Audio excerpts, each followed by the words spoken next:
Corona পরিস্থিতি ক্রমশ উদ্বেগজনক মোড় নিচ্ছে।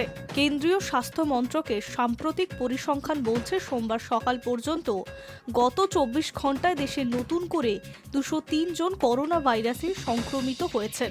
এখনো পর্যন্ত মোট মৃত্যু হয়েছে ৩২ জনের, যার মধ্যে একদিনে মৃত্যু হয়েছে ৪ জনের। বর্তমানে দেশজুড়ে সক্রিয় আক্রান্তের সংখ্যা দাঁড়িয়েছে ৩,৯৬১ জন। দিল্লি, কেরল, তামিলনাড়ু এবং মহারাষ্ট্রে একদিনে ৪ জনের মৃত্যুর খবর মিলেছে।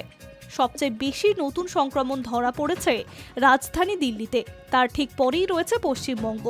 এই রাজ্যে গত ২৪ ঘন্টায় ৪৪ জন করোনায় আক্রান্ত হয়েছে। সক্রিয় কেসের নিরিখে শীর্ষে কেরল, যেখানে বর্তমানে ১,৪৩৫ জন করোনা পজিটিভ রোগী রয়েছে। এই পরিস্থিতিতে সতর্ক বার্তা দিচ্ছে বিশেষজ্ঞরা।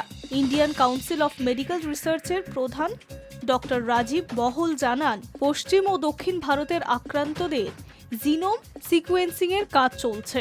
বেশ কয়েকটি ক্ষেত্রে অমিক্রনের সাব ভ্যারিয়েন্ট JN.1ও পাওয়া গিয়েছে। চিকিৎসকদের মতে এবারের সংক্রমণ প্রধান উৎসর্গ হিসেবে থাকছে জ্বর, সর্দি, কাশি ও গলা ব্যথা। এই লক্ষণগুলি দেখা দিলে তৎক্ষণাৎ আইসোলেশনে যাওয়ার পরামর্শ দিয়েছেন তারা।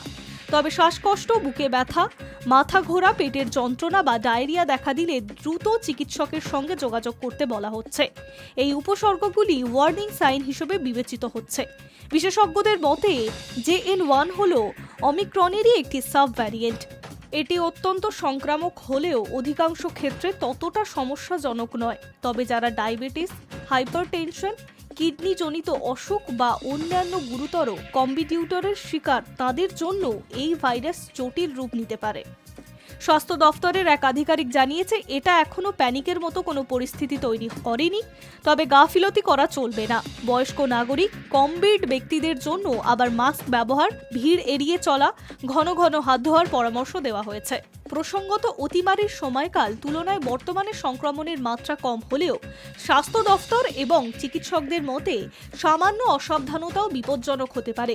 জনসাধারণকে বারবার সচেতন থাকতে বলা হচ্ছে, যাতে এই ভাইরাসের বিস্তারের রোধ করা সম্ভব হয়। Hi news network.